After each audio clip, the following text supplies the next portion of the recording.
بسم اللہ الرحمن الرحیم رب اشرح لی صدری ویسر لی امری واحلل عقدۃ من لسانی یفقہوا قولی۔ آج دوسری قسط ہے اس داستان کی، اور ہم کوشش کرتے ہیں کہ ہر قسط کو ایسے مرتب کریں کہ اگر آپ نے کسی بھی وجہ سے پچھلی قسط نہیں بھی دیکھی تو بھی آپ اس سے ریلیٹڈ ہی فیل کریں، غیر متعلقہ یا آئسولیٹڈ فیل نہ کریں۔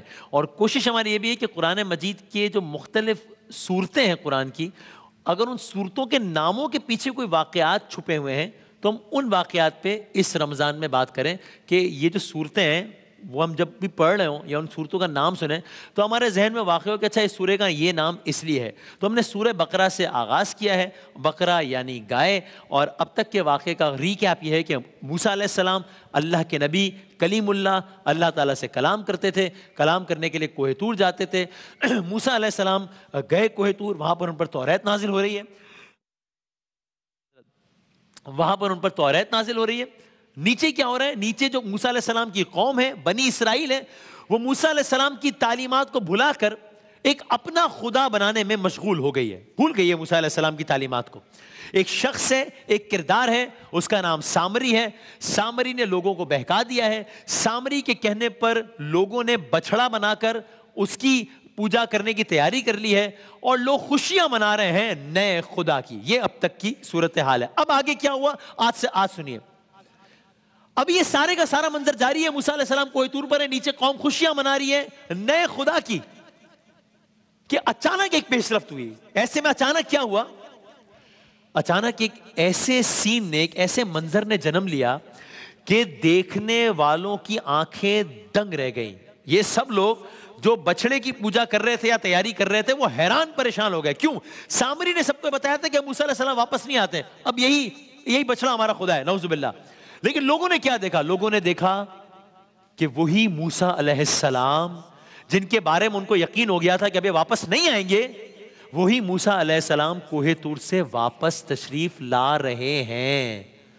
لوگوں نے ایک اور منظر دیکھا، موسیٰ علیہ السلام نہ صرف تشریف لا رہے ہیں واپس، بلکہ موسیٰ علیہ السلام کے دونوں ہاتھوں میں پتھر کی الواح یا کہہ لیجئے تختیاں، پتھر کی تختیاں ہیں جن پر توریت نازل ہوئی ہے، اور وہ دونوں تختیاں سینے سے لگائے، گویا توریت کو سینے سے لگائے پہاڑ سے اتر رہے ہیں۔ اور موسیٰ علیہ السلام بہت خوش ہیں اپنے طور پر۔ کیوں خوش ہیں؟ اپنی قوم کے لیے خوش ہیں کہ وہ اپنی قوم کے لیے اللہ تعالیٰ سے ہدایت کا پیغام لے کر آئے ہیں۔ اب یہاں قوم کے لوگ موسیٰ علیہ السلام کو دیکھ رہے ہیں، حیران پریشان کہ یہ سب کیا ہو گیا، یہ کیا ہو رہا ہے؟ اور موسیٰ علیہ السلام واپس آ رہے ہیں، اور انہوں نے پہاڑ سے جب وادی کی طرف دیکھا تو یہ منظر دیکھا۔ کیا منظر دیکھا؟ دیکھا کہ وادی کے بیچوں بیچ سونے کے بچڑے کا ایک بہت بڑا مجسمہ نصب کر دیا گیا ہے۔ وادی کے بیچوں بیچ سونے کے بچڑے کا ایک مجسمہ نصب ہے، اس کے ساتھ وہ شخص کھڑا ہے جس کا نام سامری ہے، اور اس بچڑے کے چاروں طرف لوگ اس بچڑے کو سجدہ کر رہے ہیں۔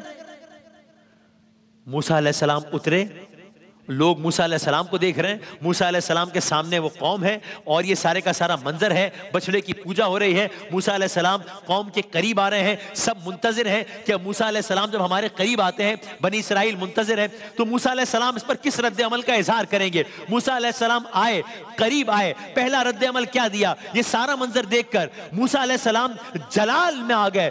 جلال کے عالم میں موسیٰ علیہ السلام نے وہیں سے ایک اناؤنسمنٹ کیا، ایک اعلان کیا، گویا ایک وارننگ دے دی، ایک الٹیمیٹم دے دیا۔ کیا کہا؟ موسیٰ علیہ السلام نے بالکل ایک کیٹیگوریکل اناؤنسمنٹ کر دی، جو کوئی تم میں سے ایک خدا کو ماننے والا ہے، جو کوئی اے قوم تم میں سے مجھ پر ایمان لانے والا ہے، جو کوئی موسیٰ پر ایمان لانے والا، جو کوئی موسیٰ کے خدا پر ایمان لانے والا ہے، وہ میری طرف آ جائے۔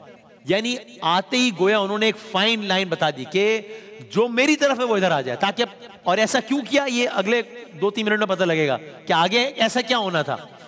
بالکل کلیئر کر دیا کہ جو ان کے ساتھ ہے وہ وہاں رہے، جو میرے ساتھ ہے وہ یہاں آ جائے۔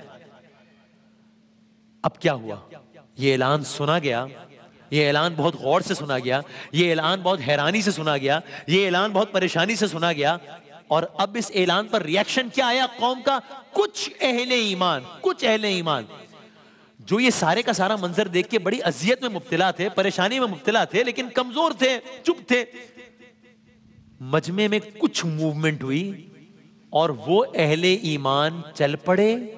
اور یہ بڑی بات ہے نا کہ یعنی پوری قوم ایک طرف ہے لیکن وہ اہل ایمان چل پڑے اور اس چٹان کے نیچے جمع ہو گئے جہاں پر جس کے اوپر موسیٰ علیہ السلام کھڑے تھے. تو اب یہ تفریق ڈیوائیڈ ہو, یعنی اب جو ہے لائن کے اس طرف کا کوئی بندہ یہ نہیں کہہ سکتا کہ بھئی ہمیں کیا معلوم, ہم تو واقعی یہ سمجھے تھے کہ یہی خدا ہے, ہمیں کیا نہیں. کیونکہ موسیٰ علیہ السلام اب آ گئے اور انہوں نے وارننگ بھی دے دی ہے کہ جو میری طرف ہے وہ اس طرف آ جائے.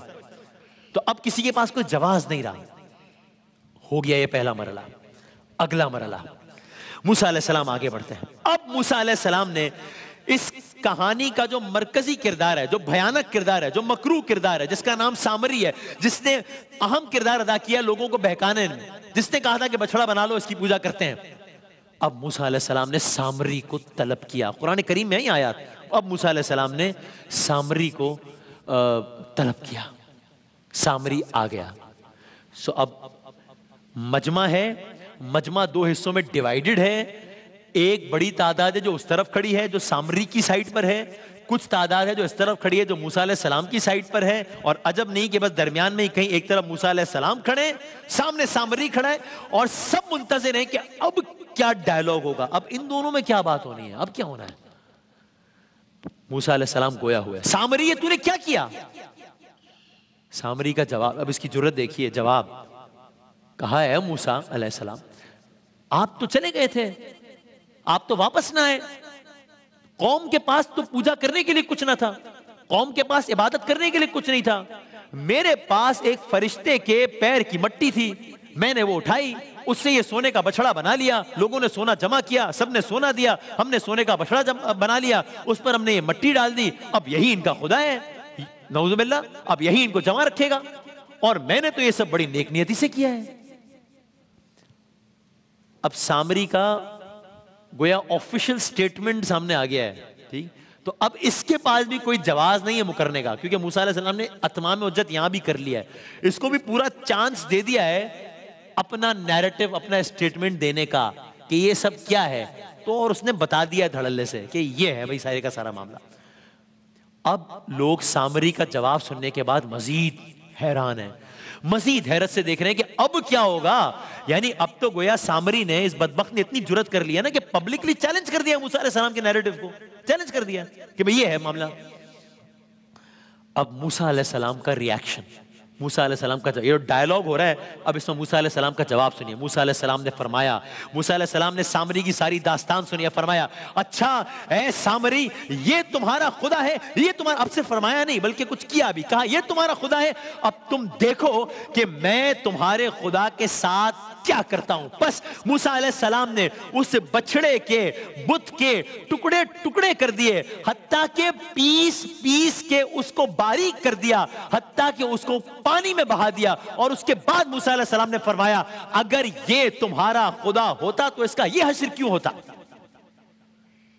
یعنی موسیٰ علیہ السلام نے عملی طور پر وہ جو سارے کا سارا ایک سسٹم بنایا گیا تھا اس کو پاش پاش کر دیا, اور ساتھ میں کہا یہ تمہارا خدا تھا, یہ تو اگر یہ تمہارا خدا تھا تو پھر اس کا یہ حشر کیوں ہوا, اس کو تو میں نے توڑ ڈالا, یہ تو ختم ہو گیا, یہ حشر کیوں ہوتا. اب مجمع مزید حیران ہے, ارے یہ کیا ہوا. یعنی اب منظرنامہ ہی بدل گیا نا. یعنی کچھ ساعتوں پہلے جو بچڑا ان سب کے لیے سب سے زیادہ معتبر شے تھا, اب وہ ایگزسٹ ہی نہیں کر رہا.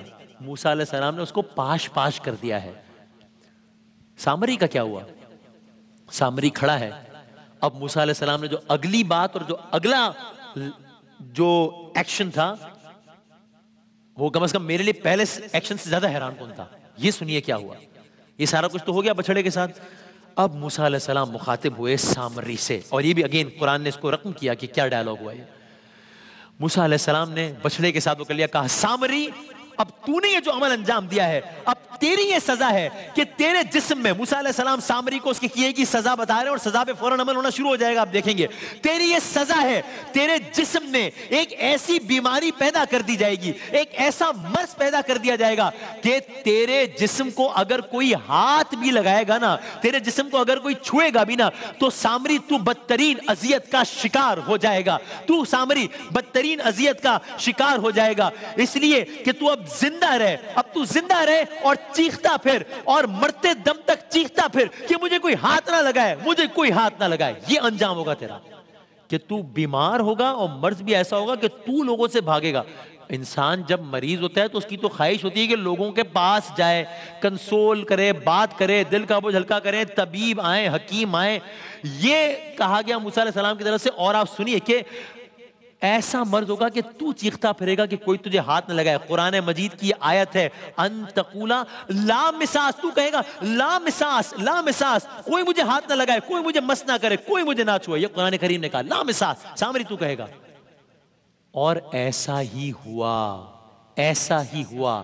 مرتے دم تک سامری اسی بیماری کا شکار رہا.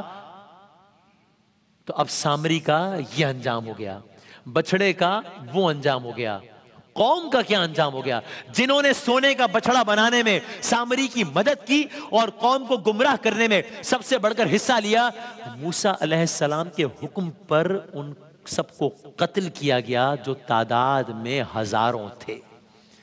اس طرح بنی اسرائیل کے ہاں سے بچڑے کی پوجا کا خاتمہ ہوا. اب کیا ہوا؟ یہ تو ہم نے واقعہ عرض کیا ایک گائے یا ایک بچڑے سے متعلق, لیکن یہ قرآن کریم کا جو سورہ ہے, سورہ بقرہ, قرآن مجید کی سب سے بڑی سورہ. ہم سب کو اشتیاق, مجھے بڑا اشتیاق تھا جاننے کا کہ سورہ بقرہ قرآن مجید کی سب سے بڑی سورہ, یہ جو آیت ہے شہر رمضان الذی انزل فیہ القرآن, یہ بھی سورہ بقرہ کا حصہ. یہ بقرہ کا مطلب گائے ہے. اس کا نام کیوں ہے, اس واقعے اس سورہ کا نام یہ کیوں ہے؟ اس کے پیچھے جو کہانی ہے وہ کیا ہے, کلرز کریں گے انشاءاللہ.